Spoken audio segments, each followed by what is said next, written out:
Hello बच्चों, कैसे हो। तो मैं आपको पढ़ा रही थी रस। मैंने आपको श्रृंगार रस पढ़ाया, वीर रस पढ़ाया और हास्य रस पढ़ाया। तो आज मैं आपको पढ़ाऊंगी करुण रस। ठीक है, आज कौन सा रस पढ़ेंगे हम? करुण रस।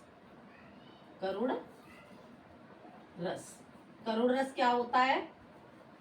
करुण रस होता है जैसे कि हम मानो हमारी कोई प्रिय वस्तु नष्ट हो जाती है, या मानो कोई चोर चुरा के ले जाता है, या हमारे किसी प्रिय संबंधी की मृत्यु हो जाती है, या हमें अपने प्रेमी से, किसी प्रेमी को अपने प्रेमिका से चिर वियोग हो जाता है, तो वहां पे करुण रस की उत्पत्ति होती है। ठीक है, क्योंकि हमारे हृदय में दुख उत्पन्न हो रहा है। ठीक है, तो यहाँ पे अब हम इसकी करुण रस की परिभाषा जानेंगे। करुण रस की परिभाषा क्या है? ठीक है, परिभाषा लिखेंगे इसकी। परिभाषा परिभाषा इसकी हम क्या लिखेंगे? किसी किसी प्रिय किसी प्रिय व्यक्ति अथवा अथवा वस्तु के नष्ट हो जाने से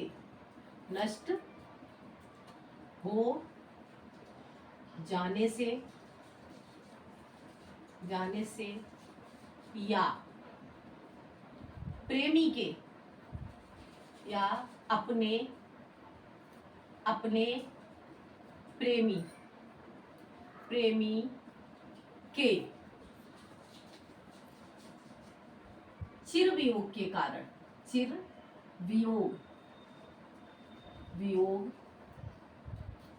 के कारण हमारे हृदय में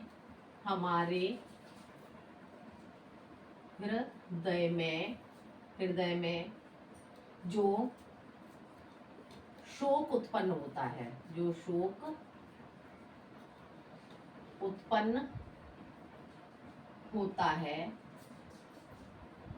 है, वो क्या कहलाता है? करुण रस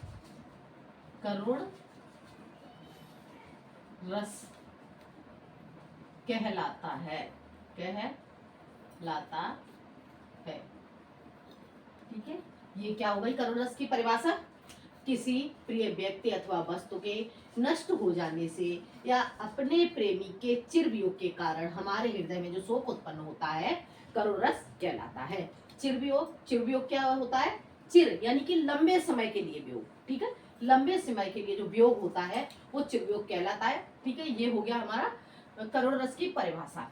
अब हम लिखेंगे स्थायी भाव। स्थायी भाव इसका क्या हो गया? स्थायी भाव हो गया शोक। ठीक है, अब हम क्या जानेंगे? इसका उदाहरण हम इसका क्या लिखेंगे? उदाहरण हम लिखेंगे इसका, जैसे कोई भी हम ऐसा उदाहरण ले लेंगे जहां से शोक की उत्पत्ति हो। ठीक है, तो यहाँ पे उदाहरण लिखेंगे हम शोक विकल सब। उदाहरण शोक विकल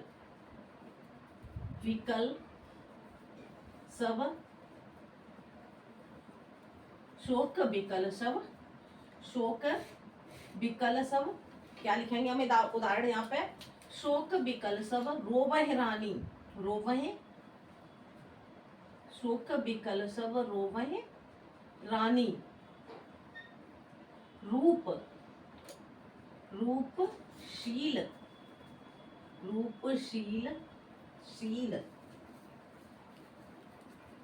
रूपशील बल तेज बखानी। रूपशील बल तेज बखानी।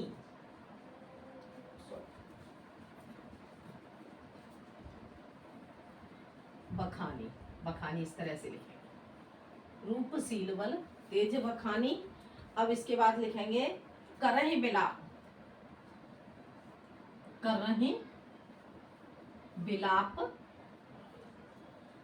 करहि बिलाप, क्या लिखेंगे अब इसमें, करहि बिलाप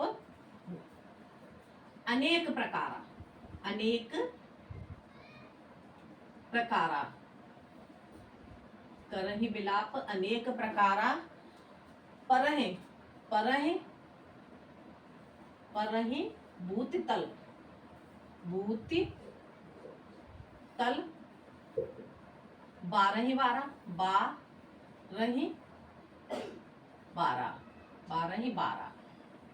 ठीक है, अब ये क्या हो गया उदाहरण,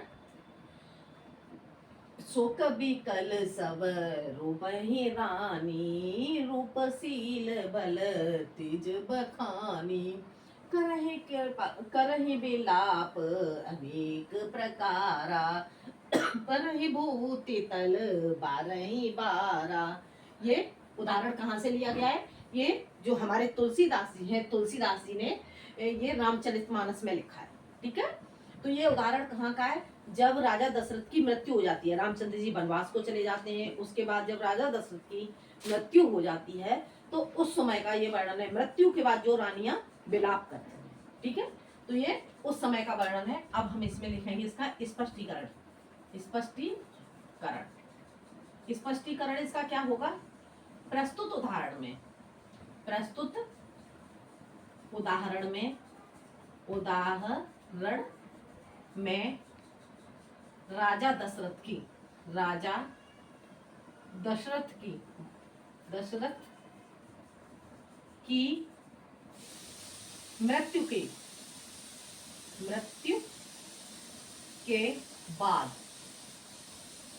के बाद रानियों के, रानियों, रानियों के विलाप, विलाप, रानियों के विलाप का वर्णन, वर्णन किया गया है, किया गया है। ठीक है, क्या किया गया है, प्रस्तुत उदाहरण में राजा दशरथ की मृत्यु के बाद रानियों के विलाप का वर्णन किया गया है। ये हो गया हमारा स्पष्टीकरण में इसका। और इसका स्थायी भाव क्या आ जाएगा, स्थायी, स्थायी भाव, स्थायी भाव आ जाएगा हमारा, क्या आ जाएगा स्थायी भाव हमारा, इसका शोक, शोक हो गया इसका स्थायी भाव। ठीक है, अब इसमें, इसमें अब हमारा क्या होगा, आलम्बन, आलम्बन कौन आ जाएगा, आलम्बन, आलम्बन, आलम्बन क्या आ जाएगा इसमें, राजा दशरथ का मृत शरीर, राजा दशरथ का मृत शरीर, मृत शरीर। ठीक है, और आश्रय, आश्रय में क्या आ जाएगा, आश्रय में आ जाएगा क्या, रानियों, रानियों का विलाप करना। ठीक है, तो यहां लिखेंगे रानियों, रानियों का विलाप करना, विलाप करना। ठीक है, ये क्या हो गया, आश्रय में यहाँ पे आ गया, क्योंकि शोक विकल सब रो गए रानी, रानियां विलाप कर रही है, और ये रानियों की द्वारा जो प्रतिक्रिया की जा रही है, तो ये रानियों का विलाप करना। अब उद्दीपन, ठीक है, अब यहाँ पे आश्रय क्या था, रानियों का विलाप करना, ये हमारा आश्रय हो गया। और उद्दीपन, उद्दीपन में क्या आ जाएगा हमारा, उद्दीपन में आ जाएगा हमारा रानियों का विलाप करना, सॉरी आश्रय, आश्रय में आ गया हमारा, आश्रय में आ जाएंगी रानियां। ठीक है, रानियां आश्रय में आ जाएंगी हमारी, रानियां, रानियां। और उद्दीपन में आ जाएगा रानियों का विलाप करना, रानियों का विलाप करना, विलाप करना। ठीक है, ये क्या हो गया, उद्दीपन, उद्दीपन में रानियों का विलाप करना। और क्या कर रही है यहाँ पे, रानियों के द्वारा क्या किया जा रहा है, राजा के, राजा, राजा दशरथ के, दशरथ के, किसका, राजा दशरथ के बल का, राजा दशरथ के बल का बखान करना, राजा दशरथ के रूप, रूप व बल का बखान करना, व खान करना, ठीक है, ये हो गया। और इसके बाद क्या आ जाएगा, रानियों का बार बार भूमि पर गिरना, ठीक है, इस तरह से लेंगे इसे, रानियों का, रानियों, रानियों का बार बार, बार बार भूमि पर गिरना, भूमि पर गिरना, ठीक है।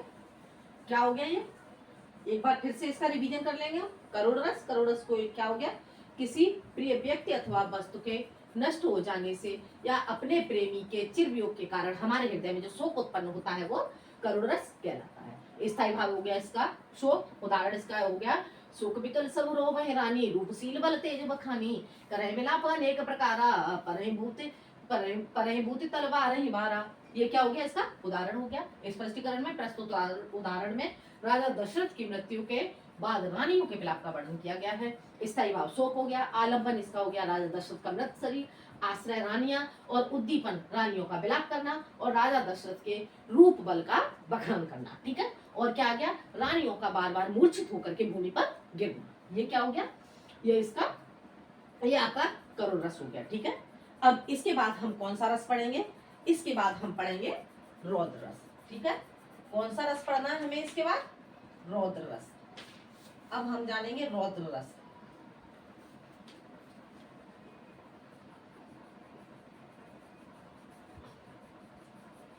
इसके बाद हमें रौद्र रस पढ़ना होगा। ये आपका कंप्लीट हो गया करोड़ रस।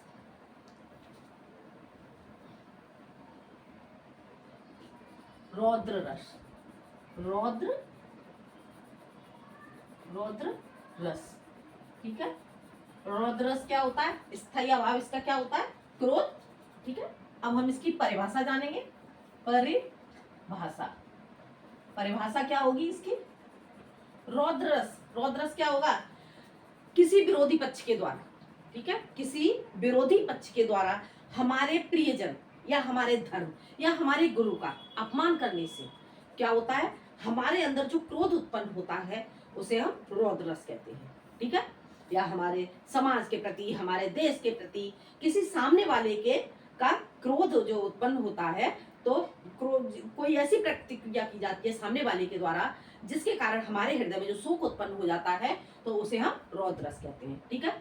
तो हम इसकी परिभाषा जानेंगे। परिभाषा हम इसकी क्या लिखेंगे, विरोधी पक्ष द्वारा, विरोधी किसी, किसी विरोधी पक्ष द्वारा, विरोधी पक्ष द्वारा, पक्ष द्वारा, किसी विरोधी पक्ष द्वारा देश समाज, देश, देश समाज, समाज, धर्म, धर्म हो गया, हमारे धर्म के प्रति कोई यदि कुछ बोलता है तो भी हमारे अंदर क्रोध उत्पन्न होता है, ठीक है। तो किसी विरोधी पक्ष द्वारा देश, समाज, धर्म, गुरु, गुरु का, गुरु या अपने प्रियजन, ठीक है, गुरु या अपने, अपने प्रियजन या परिजन, अपने परिजन लिख दो, परिजन का अपकार, अपकार या अपमान करने पर, अपमान, अपमान करने पर, करने पर हमारे हृदय में, हमारे हृदय में जो क्रोध उत्पन्न होता है, क्रोध उत्पन्न, उत्पन्न होता है, होता है, रौद्र रस कहलाता है, रौद्र रस कहलाता है, कहलाता है। ठीक है, ये क्या हो गया हमारा रौद्र रस की परिभाषा। किसी विरोधी पक्ष द्वारा देश, समाज, धर्म, गुण या अपने परिजन का अपकार या अपमान करने पर हमारे हृदय में जो क्रोध उत्पन्न होता है, उसे क्या कहते हैं? रौद्र रस कहते हैं। ठीक है, रौद्र रस कहलाता है। ये हो गया हमारा रौद्र रस की परिभाषा। अब हम जानेंगे इसका स्थायी भाव। स्थायी भाव, स्थायी भाव क्या हो गया इसका? स्थायी भाव हो गया इसका क्रोध, क्रोध। ठीक है, अब इसका जानेंगे उदाहरण। उदाहरण क्या होगा इसका? उदाहरण इसका क्या होगा? उदाहरण करेंगे उस काल मारे, उस काल मारे क्रोध के। कोई भी ऐसा उदाहरण ले लेंगे जहां से हमारे अंदर क्रोध उत्पन्न हो। ठीक है, उस काल मारे क्रोध के तन कांपने उसका लगा, तन कांपने उसका लगा, उसका लगा। ठीक है, उस काल मारे क्रोध के तन कांपने उसका लगा, मानो हवा के जोर से, मानो हवा के जोर से, मानो हवा के जोर से क्या हुआ? मानो हवा के जोर से सोता हुआ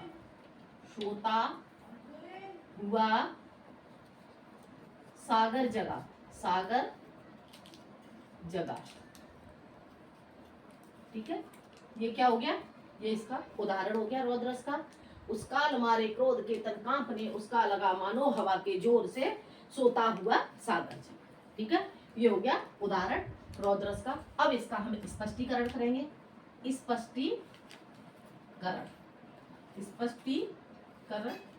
स्पष्टीकरण क्या होगा? प्रस्तुत उदाहरण। ये उदाहरण कहाँ से लिया गया है? जैसे जो अभिमन्यु है, अभिमन्यु युद्ध के लिए जाते हैं और वो चक्रव्यूह में फंस जाते हैं। जब अभिमन्यु चक्रव्यूह में फंस जाते हैं तो वो विरोधी पक्ष के द्वारा मार दिए जाते हैं। जब उनकी मृत्यु हो जाती है तो उनकी मृत्यु के बाद जब उनकी मृत्यु का समाचार अर्जुन को प्राप्त होता है तो अर्जुन के हृदय में शोक उत्पन्न होता है, सॉरी क्रोध उत्पन्न होता है। ठीक है, शोक तो उत्पन्न होगा ही, उसके साथ क्रोध उत्पन्न, ये क्रोध के समय का लिया गया है, तो क्रोध उत्पन्न होता है विरोधी पक्ष के लिए। ठीक है, तो उस समय का ये उदाहरण है। तो हम स्पष्टीकरण में लिखेंगे प्रस्तुत उदाहरण में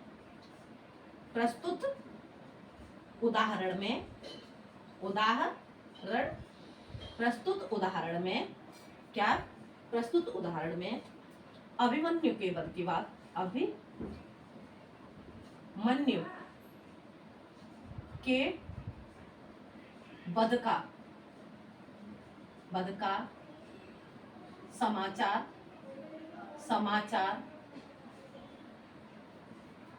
सुनकर या प्राप्त करने के बाद, समाचार सुनकर, प्रस्तुत उदाहरण में अभिमन्यु के वध का समाचार सुनकर अर्जुन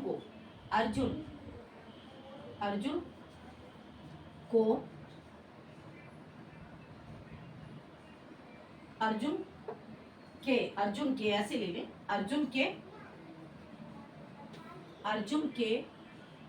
क्रोध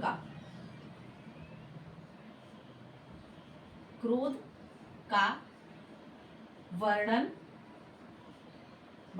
किया गया है।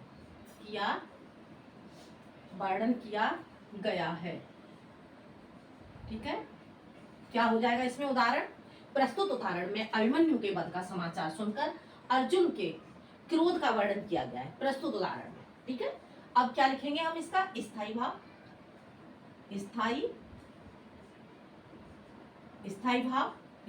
इसका क्या हो गया? स्थायी भाव इसका हो गया क्रोध इसका स्थायी भाव हो गया। और इसमें क्या आ जाएगा? आश्रय कौन आ जाएगा इसका? क्रोध किसे आया? आश्रय हो जाएंगे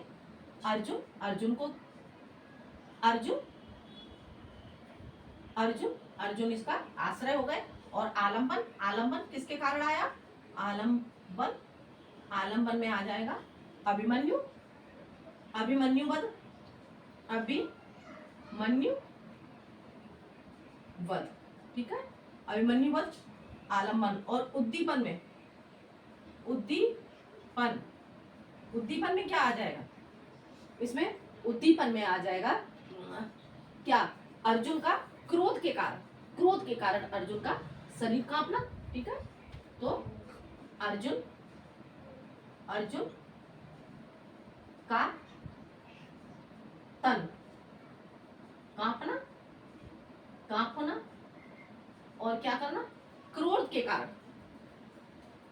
क्रोध के कारण मुख लाल पड़ना, किसका, अर्जुन का, के कारण अर्जुन का मुख, मुख लाल पड़ना, लाल पड़ना, ठीक है। ये क्या हो गया, ये इसका उद्दीपन हो गया, ठीक है। अब हम एक बार फिर इसका रिवीजन कर लेंगे। रौद्रस, रौद्रस की परिभाषा क्या हो गई, किसी विरोधी पक्ष द्वारा देश, समाज, धर्म को या अपने परिजन का अपकार या अपमान करने पर हमारे हृदय में जो क्रोध उत्पन्न होता है, रौद्रस कहलाता है। रौद्रस का स्थायी भाव क्या हो गया, रौद्रस का स्थायी भाव हो गया क्रोध। उदाहरण क्या हो गया, उस काल मारे क्रोध के तन कांपने, उसका लगा मानो हवा के जोर से सोता हुआ सागर जगा। ये इसका उदाहरण हो गया, स्पष्टीकरण। प्रस्तुत उदाहरण में अभिमन्यु के वध का समाचार सुनकर अर्जुन के क्रोध का वर्णन किया गया है। स्थायी भाव क्रोध हो गया, आश्रय अर्जुन, आलम्बन अभिमन्यु वध, और उद्दीपन अर्जुन का तन कांपना, और क्रोध के कारण अर्जुन का मुख लाल पड़ना, ठीक है। ये था हमारा रौद्रस। तो आपको करुण रस और रौद्रस दोनों समझ में आ गए होंगे, ठीक है। आज के लिए इतना ही, मैं अगले वीडियो में आपको पढ़ाऊंगी भयानक रस, ठीक है। तो आज के लिए इतना ही, धन्यवाद।